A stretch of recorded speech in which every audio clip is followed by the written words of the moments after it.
pane chimwe chirongwa, another level, and it's really another level, definitely another level. Tiri pane imwe level. Senguva dzese ndinonzi Andrew Neshamba. Tisati takuzivisai muenzi watinaye zuva ranhasi ndoziva kuti mamuziva. Regai nditange ndazivisa mai vekumbazve. Makadini? Tiripo makadini. Sakwamukela mlaleli kwesinye isigaba sokuthi it's another level. Ngiyabona ukuthi nqali khangela labona ukuthi it's another level sibili. Namhlanje sibuyele sivakatshele sitsha ubaba Harare. Wakasika kutaura, tinoda kuti tizivise vanhu tichiti ikapoya ndoidzorera. Ikapoya ndoidzorera. Baba Harare tisati tatanga imbotiroereka jairi kenyu kaika.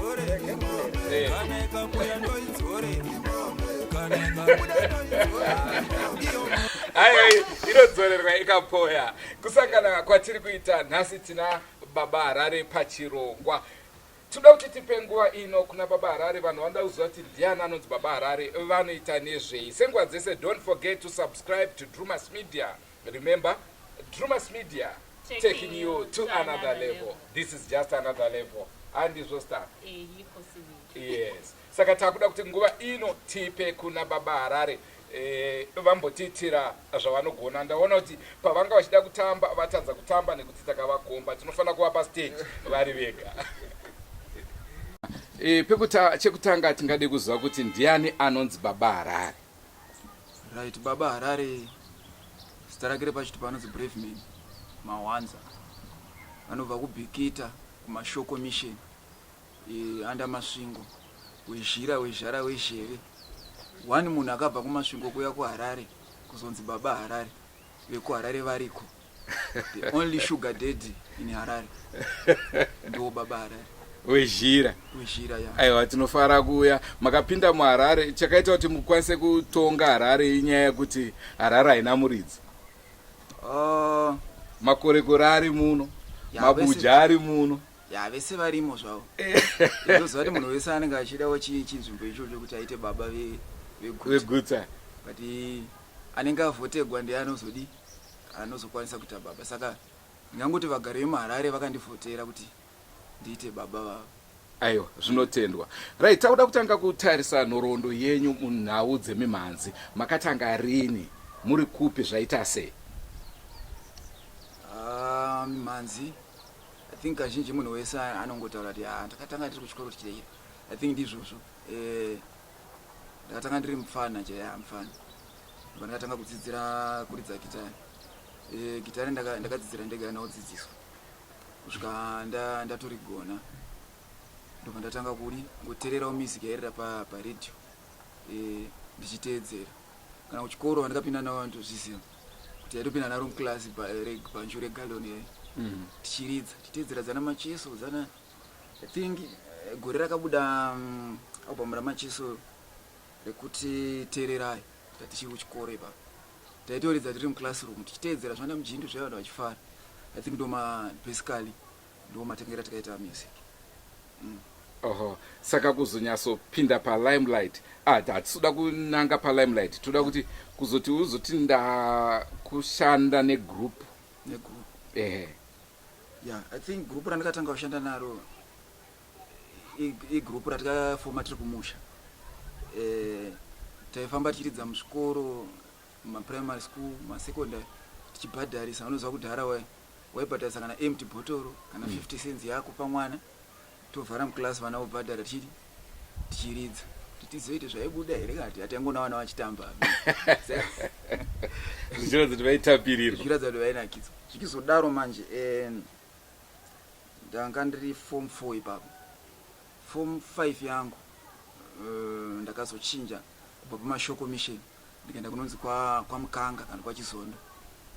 I remember ndiri form 5 pakazouya rimwe bhendi pachikoro raida kuridza vachitawo zvataingoita izvi.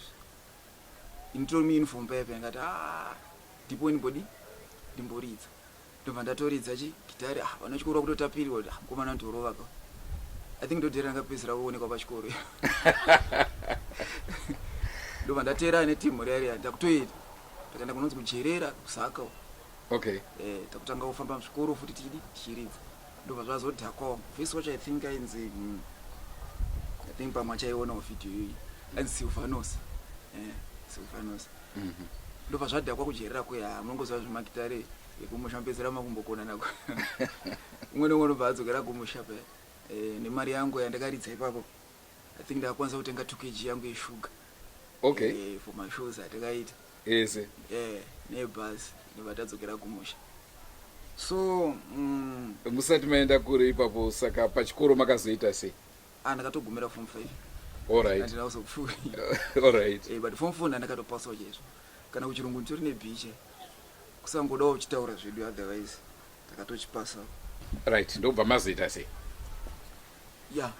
From there tadzokera kumusha peve. But akondinya futi kuita zvemuchikoro zvesvo. Yapa pakaipa mukoma Andrew.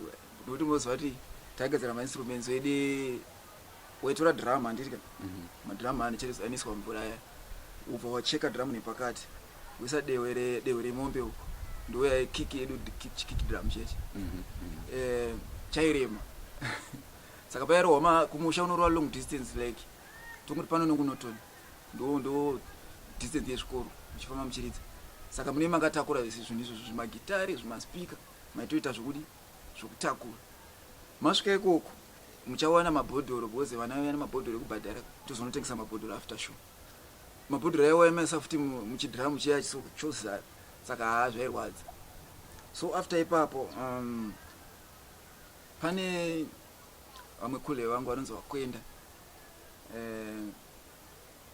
vanga vakatengera rimwe band ma-instruments still rekumusha kwedu ikoko ranzi Sigma Boys resungura. Indiri kumusha kuya ndatora mhonda ndatotyora zvikanzi ndakaona tsamba yasvika zvakanzi tikazoona kuona ari kuridza ngambosvika kuHarare tione kuti zvakamira sei. Ndopandakauya kuHarare paipa aiwa think ndisati ndadaro ndisati ndadaro ndakamboramwa ndikafunga kuenda kuSouth Africa nemumwe mufesi wangu wandairidza naye madhezi wauya kumusha. Ndobva tarowa border jumping yedu mune muLimpopo mene tasvika muJoza zvinondofambawo zvakanaka zvakanjema. Ndobva tadhipotwa tikadhipotwa tikaiswa pamabhazi saka tasvika muBedbridge ndobva zvanzi saka mabhazi anenge aitakura vanhu ngaachiti vekwakati muchitakura zvanzi veHarare ngatoti hai ndogara kuHarare vanatopinda mubhazi reHarare kwakutozita baba Harare ndobva ndaburiswa pambari apa ende madhezi waiwa tikadhipotwa waipuhwa katsapo kako kechibage nebhinzi ndozvanoita pabhodha upapo akatsapo kechibage nebhinzi pandasvika mumbare ndatengesa chibage changu nebhinzi dzangu tawana mari yechikafu ndobva tarowa netsoka from Mbare to area 8 Cleanfield. Ndobva tasvika pacomplex panogadzirwa mubhedha paipa ndo mandakatanga kushanda imomo ndichigadzira mubhedha masofa ndiri kapinda ipo pandiri pa. Okay. Area 8 wakatozvidzidzira ipapo? Ndakatozo then tine mumwe mudhara ainzi Mr. Mao airidza gospel ndiye munhu akazotibatsira ndepekugara because papa tasangana pokutangira tatangobva kuBedbridge tikati isusu tiri veHarare saka ndiye akazotibatsira patagara kusvika takuzokwanisa kuzvirojera.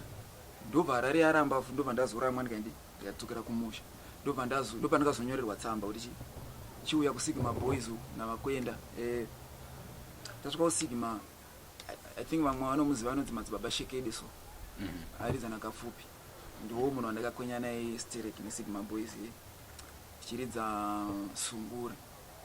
I think madhezi akarekodha banga album rekuti ranana inonzi chii yemajokosi inonzi chii amino oh that one yana maingai vaitoriisira kwataigara ikoko nemainstruments wani so zvadaro tikukwenya neSigma yedu neSigma ye hatasina nasonga yesikamwana wani zvainguva zvimwe zvezvezvo kudaidede. Remember taifamba naProgress chaizvo Sterek then from there ndo madays anga pakabuda album rekuti sungano riyai ya saka Japreza anga asina ma-instruments. Sigma Boys isusu taiva nema-instruments. Ndobva auya akati ngatifambe tese. Ine ma-instruments ndine song iri kurirawo mustreet. Ndobva tatanga tour yedu yekutanga. Remember takabuda takananga Chegutu Gokwe. Ndichanyazoziva kuti first show takaita papi. Then mufesa aimuridzira ndichataura munezita. Aibhaizira with the lead papa. Ndobva atinga akaramwira muChegutu. Ndobva adzoka kuHarare. Angadhiniwa nei? Auzovawo kana bhenji risati ranyatsosimuka kafanira anga achidetsa. Zvodhina zvakawanda. Angona kungoti kuti zvokupenga izvi ndakudzokera. Oro Elza iye akati hanzi aida enda kuchechi here amene. Ndobva adzokera kuHarare. Patosara pasina munhu ari kuridza pera. Ini ndiri munhu wemuseve ipapo. Sungura. Kunzi chamachimbotraya ungoti otikavhirawo lead. Unoda adzokera. Takasvika mugokwe muyamya show iyoyo yakaputika zvishuwa. Jaa chimbarwani. Asana ari kumubheka kana kudii. Tingodi chidza magitare. Show yazara pa, and I remember show iyoyo takatizwa na promoter futi. After show promoter akanigeti. Tikasora mugokwe muyamya takagara. Angaita mari? Kuti tichaziva but obvious ka hall yanga yakasara. Tikasora mugokwe takagara. Batazodi tazongowana transport. Takatodzoka nemabhasi. Mungo imagine uri artist akutosika. Ukwira basi. Wachora bhazi so. Svika mukwekwe ndibataburutswa, ndibatazokwira imwe kombi futi kusvika kuno kuHarare. Apa nsanda kwaja. Ndiri kwangu Sigma Boys but ndingomuridzirawo. Sunday yacho batata show pa April. Ndibanda mukava futi zvakanaka nako. Next show ndibanda mukava kuti pa Goromonzi. I think pa Goromonzi ndo pakazoti chimbo yatidi ndanzwa unge ende yako iri boss kuti saka uyati tishande ende ndikato mazuva ndasingatodi but ndainakirwa nemusic yake manje but mari kwakusati kwava nemari pa kwasva zvakatoda but music yake yatongondinakidza usvo but uku Sigma futi tatakagara bro 10 raibhozi vakuenda vacho vaiti pazvese 10 ma-instruments chichichi no rent wati ndakazongoti nenyaya yepashoni yako munhu yemusic unenge kuti no rega ndiende ikoko tongonotanga takadaro so ndopatakatanga kuridzana jaa ipapo. Saka tingati ndo pakatangawo chikwata chaJapreza ipapo. Iya vision yakanga atova nayo zvake kakaripo but chachisati chakabata. Remember payana anonzi Blessing Mazunza uya anoridza bass. I think achiriko kwacha. Neanonzi Big wema-keyboards. Nakuda anoridza marimba. Achiriko futi. Nemwe anonzi Dadza anoita mabacking. Pava pasina musikana madesi. Saka tingati mumashandiro amakazotanga kuita naJapreza ndo pamakatanga kuita mukurumbira kapa. Makashanda sei? Ndizvo zvamakada atina chimiro ndizvo zvamakada tiri kutenderera tiri kudzungaira. Alright, patakatanga naJaa I think ndo ndakatanga kunyatsoona kuti zvinhu zvakuda zvakuita. But mukurumbira zvawo wangosotwa but waingoona kuti kumashows zvinoitika manje pashow unotoona kuti vanhu vari kunakirwa nehope like pastage utoona kuti vanhu vari kunakidzwa like ungonoona kuti mari iri kuwandira kuno ndiri kukandirwa kuti mari kaini ndinge ndiri kubata vanhu panonaka ka saka ndo panaingoona kuti zvinenge zvirimo zviri nani. Like futi ndaiti kana Jaa asati auya pastage vairi ndaitanga kuimba maybe for an hour ndovhura stage iwo ozouya yake ochimhanya. So I think ndo mashandira takaita kusvika zvatozoita pakauya album rana gochi. I think ndo album rakatiendesa kuUK iroro kutanga wokwira ndege. Zvondakatofundwa kuti kubva masvingo shuwa nekutopinda mugondo It was a good experience. Yes. Ndangoti jandi yemunhu akatanga kuti ndikwire ndege. Because kana passport na story. I remember ndo vakatotitorera mapassport. Because panga pakaipa. Saka toti tiri makaita maalbums mangani na Japraise. Kone. Maalbum akanenge awanda weizvozvo. But ndozva ndakagumira pana kutonga kwaro. All right. Mari dzamese saka zvinoratidza kuti iwewo jeni yako ungori munhu anga akangonanga zvaanga akananga. Chii chakazokupa kusiya ndingangoti Japraise? Pokutanga ndasina kunanga hangu zvandakananga, but hauzongozivi zvinoitikawo mukufamba because music yacho ndingangoti band racho raitondinakidza zvokuti iye andozviziva kuti ndaitoti iri band ichi ndaitomboita imwe joke yekuti dai mukandibhadharisa pagedhi uzi ndiri kunakidza kuti upinde muchikwata chauri kuridza chacho makaona chiro pandakabva handinakumbobva zvenoise kana chichichi ndakangoendawo zvakanaka ndikati hai ndakuda kumboda iso bo chinozoitika manje pakufamba uno chinoitika music manje pane mamwe masounds anenge akuya musoro mamwe masongo ekuti kuti uzongomachengeta manje hazvizobudi ende kuti utange kumarekodhi uri under someone futi hazvinyatsokubuda zvakanaka so ndakati arega ndimbotraya kuimba ndione kuti haufa. Okay, saka no bad feelings na Japraise. Zvokuti kana anytime akati yatimbodai munokwanisa kutongo. Totorowa zvakanakisa. Nekuti isusu vanyori vemapepa takanyora zvakasiyana siyana. Saka ndo pataida kunyatsonzwisa ipopo kuti zvese zvanga zvakanaka here. Aiwa zvakanaka bosi vaitoteera chaiko vanoziva kuti wiki randabva kwacha ndakatozonoridza futi imwe show ndatopa majongwe kuona family show vaiva kumashow vanotozisiya. Alright, watanga chikwata chako ipapapa takaona pakaita a very big shift kubva kumusambo waJapraise uchitanga wako musambo tingati GT nai ndizvozvo. Chii chakakupa kuti uchitanga musambo weGT? Tingati kumashure uko kuchikoro wakambouridza here musambo iyo kana kuti zvakazongoya mubrain mako kuti rekedza nditore musambo? Inini GT ndakatokura ndisingatorizivi hatinambokurira muGT stere, but pandakazouya kuno kuHarare manje ndakanyanya kufarira GT kustreet theatre. Ndakambofamba nana Piri kumboita nakafupu vamwe vainzwa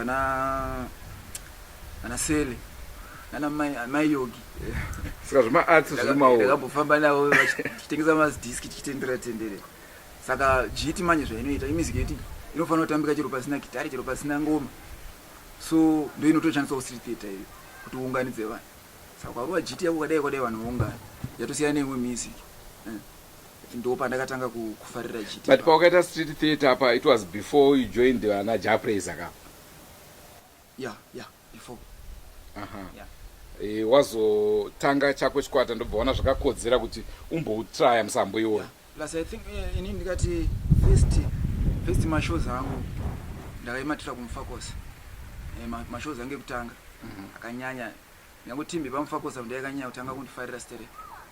So munongozva mufocus yakawanda GT gure chichi saka ndo masong ndaitambira ku stereo ndo masong aitanyanya kurova stereo kiwesa saka zvakazongobatana futi. So second album rangu ndo pandati ndimbotrya one song yeGT then vanhu vakabva vatoifarira. So ndo patakatangira papo tichitoita. Toti isusu nemusambo weGT uchiutanga kubva zvautanga kusvika pari nhasi ndezvipi zvaungada kuti taurire musambo weGT? Ndingangoti GT ndandagara ndichiriita but ndandisina pfungwa dzekutori record kutoti ikatoita giya ringatoenda rakadai so pandakatanga kurekoda the reason why ndaitoitira hangu kutongoflexa semunhu angagara achimboita GT arika ndimboflexa one song I think taitosimbisana naproducer wangu anonzi Marcelo pane imwe song itori different ndoitaitosimbisana kuti hai ndo yatikuda kunyatsodi kuisa power iGT ngatingoridza. Pane song yakazoitawo zvayo imwe yenzi Banana ne song Kuzuzu featuring Japris. Ndo masong taito trap hour style. Takati hayi zvimachiti zvingatingonakidzwa chidai. But ndo song yakazo top up album iro. Muri Zimbabwe regai timboita tichinwira mvura asi tisati taenda kumvura imbotiroerewo mbichana the reason why. Jeni unondikatyamadza ika moyo wangu wakachanase sadza unongoda zvinhu zvinokufadza the reason why I don't know. Ndikati ndipe unondinyima ndikati uya unoramba uchingotsvedza semuramba the reason why I don't know. Ona the reason why muri maani chikwata chenyu tingati nemaalbums mangana maita sofa uye zvari kutambirwa sei tichitanga kune rekutanga the reason why kusvika panrinhasi? ya iko zvino tine 5 maalbum. Rekutanga rinonzi chikwama changu, rechi2 rinonzi minamato yarasta ndo rinana the reason why, rechi3 rinonzi ramba wakadzvanya, rechi4 rinonzi generator, rechi5 rinonzi izvi zvinoitirwa izvi ndo panana mucherechedzwa naStambo wanani. Ndisati ndada kuenda hangu kure pana muStambo amaitaura kuti chi? ya Stambo isongo yandikaita naye anonzi Mabamura anobva kubochawo. Inyaya yemwana anenge achingotaura kuti deti like noza zvinoita vana vadiki kuti masongo tichaita yaka haungoramba woimbira vana vakuru kutori nevana vanoda kutamba vachinakidza dzowo yakazonakidza nevanhu vakuru. Saka mwana anongoti deti kana maita mari inini hangu chandingoda iStambo mazepe aiwa ndakamabvira kare bhozi kutaura nezvemagweja. I think munzwa kubocha kuno mining stereke. Saka inotaura kuti gweja anozofara kana awana mari yake. Munomuseka achienda asi kana wodzoka anenge achifara. Then kana mari yapo mwana odi uchiti ayo deti nitengerewo chi Stambo. Kana mawana mari ndigirewo Stambo.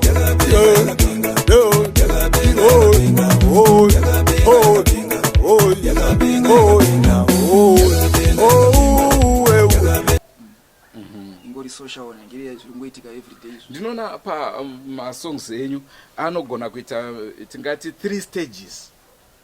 Muchimba zvakasiyana nyonzo tikamboka chinja kanenge katori kamwe kambo tingati ndo maitirwa ejiti here kana kuti wakasarudza kuti udaro kuti zvinakidze? ya kazhinji jiti rinoimbwa chunhu 3 hours ingoti I don't know the reason why ngoma chirizwa vanhu vachitamba. So ndozvandakada kutorai kuchinja izvozvo kuti ndakuda kuita jiti ndakuda riri rebranda jiti ndakuitawo tumafillers tumafilm ndichiwedzera zvangu ndichidiki. That's why takuita kuti ridaro kuti kada kuimba one thing kusvika 5 minutes yapera vanopedzera kuboeka. Alright. Vamwe vanotaura kuti music yake haiite ine kunyadzisira kurimo mukati. Chokwadi? Inema munhu akadaro ndikamunditsvaga panonyadzisira anopashaya. Taura word 1 ranyadzisira antorishaya chaiyo kuto munzi haiwa ndashaiwa wangu but haiwa saka pana hapana hapana art. Asi achiri mwana naimabondiba mukana namboibawo mumwe mwana zvikanzi nemvana mwana mudiki waitamba nemvana mwana uyo waitamba nemvana bhosi dai tonyadzisira kana kumachechi kwatinokokwa tichiridza vaitongoti usauya. But ende choti ati song inyadzisire ifungwa dzemunhu. Fungwa dzako dzikaita date obviously uchanzonge yanyadzisira. But kwanachana vamwe vanhu vechikuru chaiyo havana fungwa dzakadaro kazhinji haatozvizivi kuti muri kuti chii. So I think fungwa dzemunhu kuti song uda kuisa papi. But inini handina kana one word randakaimba rinonyadzisira. Chimwe zvechatingade kutaura tisati tauya kuno kuzoita interview nemi Baba Harare tine WhatsApp group yeDrewmas Media. Tavati bvunzai mibvunzo kuna Baba Harare. Ndezvipi zvamunoda kuabvunza. Saka mibvunzo iyi haisi yedu asi yabva kumafans emusambo wenyu. Iyo ya DJ Miwa I think tokunomboisiya mbichana. Ndozopindura kana ndashuwa. Chikuda unyatsoitika. Okay. Hanzizvo kona Peter Moyo eh muchiri mafriends here. hanzi muchiri mafriends here. Atiri mafriends. Asi chichingaite kuti vanhu vanga vachibvunza mubvunzo iwoyo. Ndo pari kundinetsa. Dai anga anyatsa kujekesa kuti why yabvunza kudaro. Ndamupindura zvisere. Muri kuzvinzwa kaamhuri yeZimbabwe, ndimi makabvunza, ndimi muri kupindurwa. Hanzi izvoni sei makazoona kuti jiti ndiwo musambo chete muchisiya taifungudza kuti mucharamba muchirowa muchitora kuna japreza uko sekuriko kwamakanga muchangobva? All right. Chinoitika I think kana uri artist, kana wafunga kuti artist, kurati wakufana kuti creative, wozi ukatoteedzera zveuku hazvichatobude. Kana vanhu vakuda kunzwa zajava nemita kuna java, iwo kana uchiteedzera vanongoti ari kugona but utoenda kunonzwa muridzi wemusambo. Saka it's better kutodi kuenda nedirection yako. Zvikataurwa zvejiti muZimbabwe vanongoti batai babada, kwataurwa kana kuti batai kapfupi, kwataurwawo zvesungura vanogona kuti batai lake kana vana vamwe vose vesungura vana. But ukada kuzondopinda nemo manje unogona kushandira mahara. Ndisati ndabvunza bvunzo uri kuteera, hanzi izvo ndokumbira vatiimbiro acapella version iyo yesongo yatanga tichataura nezvayo, ikapoya ndinoidzorera. Okay. Ukandirongera dende ndiwe unoripfeka, vanhu vazhinji shuva vachakuseka. Wadarireko shamwari yangu, worurimi mombekani, ngarusapoya mashoko. Rurimi mombekani, ikapoya unoidzorera kani, ikapoya ndoidzore, kana ikabuda ndoidzore, imombe yo. Rurimi mombekani, ikapoya unoidzorera kani, ikapoya ndoidzorera imombe, kana ikabuda ndoidzorera imombe, kana ikapoya ndoidzorera imombe, kana ikabuda ndoidzorera. Zvinofadza zvikuru. Takuita tichiswedera kwamvura yacheka makumbo. Uyu ati hanzi ndibvunzire kuti baba Harare makaroora here? Ya vanhu vada kuziva. Inini ipapo zvangu ndino remain private on that one. Then mumwe mubvunzo hanzi izvo, are you leaving your wife because of the Nash TV girl? Zvinoramba chi kudawo ka new test. Saka zvichirwa kuti uko masiyana uko. Aiwa ndo mavideo shoot ayarichita. I know vanhu vazhinji vanenge achitobelieve kuti maybe ndo zviri paeri. Inini status yangu hapana nomboisa ende hapana nofaka ise. But kana sataona video yacho ngaende pa YouTube, video inonzi handidi zvekumitisa. It was not a marriage. It was a video shoot. Mubvunzo wekupedzisira wabva kune vatsigiri vako, hanzi izvo una choreographer here? I think chandakaona pa majaive ejit. Anotinetse ane ka type kawo. So mamwe acho ndinokireta ndega. Then mamwe ndinozongobatsiranawo nemamwe vafana vangu. Vafana vana Sesifikile naZepe. Kuti vafana Paco Bix vari kumabvuku mufakosi chingodarira. Ndo vanombouyawo vachisati mutiro but ndine angu 3-4 ndoziva kuti chichikiri ichi hakuna anochigona. I think vanoziva signature yacho kuti mawana. But mamwe aya tinombobatsirana vamwe vafana matenza. Iyi ndiyo yanga iri mubvunzo yenyu vatsigiri veDrewmas Media uyezve vanotsigira baba Harare. Tadzoka kumubvunzo yedu. Baba Harare, zvinokutorerai nguva yakadii kuti munge muchiti imimi masota chimbo, manyora chimbo? Okay. Uyezve kuzoburitsa album mune matora nguva yakadii baba?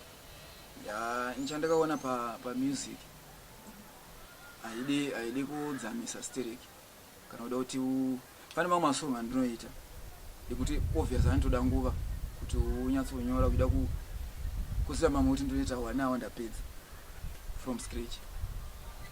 song yotobuda. The reason why ndifungiti yakapedza wadao. Maselo alosisia 30 minutes takutokanda kwa ndo maitira tunoita. Tiri kuona zvakare makabata tsvimbo. Tsvimbo iyi ndeyemadzibaba here, munosvikirwa here, chii? Ai ndeyekubaba sababa Harare, ndeyekutonga. Ndeyekutonga Harare. Alright. Kutonga hakuna ungaita mambo usina tsvimbo. Saka ndikuradza ndiri kutonga. Tichitarisa zvakare mamwe maartists ari muno muZimbabwe, mati maitawo here tingati makaita macollaborations akawanda sei nevamwe vaimbi, kana nyangwe tikati vemuZimbabwe tichikanganisa, but even nekunze kwenyika? So far vanhu vandakaita navo kuno Japreza, Alec Macheso, Progress Chipfumo. Pana Alec kambokapi? Album rekutanga akana kutonyatsorira. I think tichakatangidza futi kanyatso poswa zvichiri kutanga. Okay. Where Progress Chipfumo, the late Soldier Love, rest in peace. So ndakaita naye futi. Oya T Gons Mwembeo. Oya ari kunzi mudzimai wangu Noma. Noma. Asake. Ari kunzi. Yeah, vakawanda. Ni vamwe vandisina kukwanisa kuso. But pamakolabho enyama itaimimi yatingati song yakanetsa ndeipi? Nisemaonero angu isozima fans, but ndoona unge Guzuzu yakanyanya kurira kupfura mamwe ese. Inonzi mucherechedzo ichiteera ndikaita na T Gons. Kuita yandikaita ndakanga. Kuti yandikaita ne kubata kwashe kora group. Inonzi Mutoro. Nedzimwe dzakadaro dzimboina zvakadaro. Ipopa kuti baba Harare mataura nezvetsvimbo rakabva kupi? Ndiani akakupa zita iroro? Ndere kuzvipa here vandere kupiwa? Ya zita iri rakatangira pastage. Rakatangira pastage. Japreza ndiyakandigadza ke first kubaba. Ndobva zvazopuwa kuHarare yacho, ndobva Harare yataiwa zvakanaka. I think mukateerera lead randairidza pasong inonzi Chinamira yacha. Right, baba Harare musadaro, ndo pakatangira zita iro. Saka gitari rati rakaridzwa show yese yabhadi yadavira same thing vachiti baba Harare. Saka ndati vanhu vakandipa. Tichikutarisai Harare tinoona kuti muri munhu anenge asingatombomira mujimu. Ya tinombodai pano napo. Zvakamira sei panyaya dzetraining idzi? Ndingangoti itori hobby yangu zve. Tongori lifestyle. Zvangofana nevanhu vanofarira bhora. Zvangofana nekungodya sadza kwandiri. Kuti ukasadya sadza urarame. Kati chinhu chinofana kungodyiwa nokuti urarame. Chinhu chitoripo. Chifana kuti mana tozara anofana kudya sadza. So gym ini ndo matauriro ndoita. Ende tinoona zvakare kuti kazhinji kana munhu akasimba ari bounce zvibhakera hazviperi. Ndo panorasika wakawanda. Ina ndinotiza panorwiwa. Inina ndinowanzotiza hangu pane zvibhakera. Shoko renyu kumafans enyu? Right. I think ava ndo vanhu vatofana kutenda chaizvo. Because kana ndisingakanganisi muno muZimbabwe kashoma kuti munhu anosiya band, especially hombe kunge randa ndirini, osvika oda kuimba zvake vanhu vomutambira. Saka da kutenda vatsigiri nekuti vakangotambira musambo wachese zvauri. Wose kwatarisa kazhinji kwacho nongokinzi dzokerai wakabvirei kana kuti dei zvakawanda zvitorwa navanhu, but vanhu vakabva ngotambira sezvazviri. Okutodai 2 years vanhu vatotsigira tarira, tatoenda kuUK, tatoenda kuJosa, tatoenda kwese takazvimiririra. Saka nongoti rambai makatsigira, ndikuona kusvika izvo zvimaramba makatsigira futi. Saka tinotenda. Soldier Love, ndapi mashoko enyu amungade kusira mhuri yeZimbabwe uye zvamungade kutaura kuonekana nemumwe artist? Ndingangoti zorora murugayo. I think mashoko andikada kutaura ndeyekuti corporate world hurumende inofana kuona upenyu hwematitsi kuti hwakamira sei, because unozonzwa kuti nhinga aita zvakati ari kwakati, aita zvakati ari kwakati, zvotoita kunge munhu yane mbiri yaanenge anayo asi kuwirirana necondition yemunhu. So ndingangoti ipapo but kufa murau wakagara ungoripo inguva inenge yakwana, tinotisorera murugare. Ndikuzonzi aitwa gamba, ndezvipi zvamungade kutaura pamusoro pazvo? Ya, ndingati chinhu chakanaka chaizvo kuti akaitwa hero. I think zvinofadza, but I think chero munhu achiri mupenyu paya paya, isusu ngatimuone kuti zvakamira sei, tisazonyanya kuda kumhanya munhu ashaya. I think basa remunhu wese kuonawo kuti vaimbi vari kuzvifambisa sei, kuti pamwe pacho toita maproblem vamwe havagona vataura, kuti vangaita kuzangoti ndo zvinogona kungoperera mukusekwa, hapana yepo yandowana. So munhu anozongokuwarira mukati pamwe pacho, but haisi nguva yekupoendana hedu, tinongotisorera murugare. Ramangwana rechikwata chenyu muri kuona rakamira sei? Rangu ramangwana rakajeka zvisingaite. Tovavarira kuenda international pamberi ipapa. Toda kutoti GT yo iende international. Sound yedu iri original iyo timboipushawo ende hazvirambe zvinoita chete. Siyabonga mlaleli, ngiyathemba ukuthi kade ulalele usiza ukuthi hayi ubaba Harare kade sithini ukuqala kwakhe iband up to now. Kade kungekho lula ehamba eqalisa ukuthi eze yakhe ibizo lakhe lize libe likhulu, hayi kade kunzima, but ngokuthi kade bekezela ekwazi ukuthi yena ufuna nempilweni, hayi namhlanje sezimile yedwa sekwazakala yonke indawo ukuthi ungathi baba Harare noba ngaphi kweZimbabwe umuntu onke yabe ngumazi baba Harare. Siyathaba kakhulu ukuthi ube lathi ekuqaliseni kweshow seziseqeda khathesi lokhu lathi. Next time nxa ufuna ukuthi sikube le artist ofuna ukuthi libe khona la, uyasifonela or uyasibhalela ku YouTube or ku WhatsApp group Drewmas Media. Ndafarira ndebele wani yandanzwa apa hanzi ukona la. Ndafarira yangu wani. Kwanze ubaba Harare.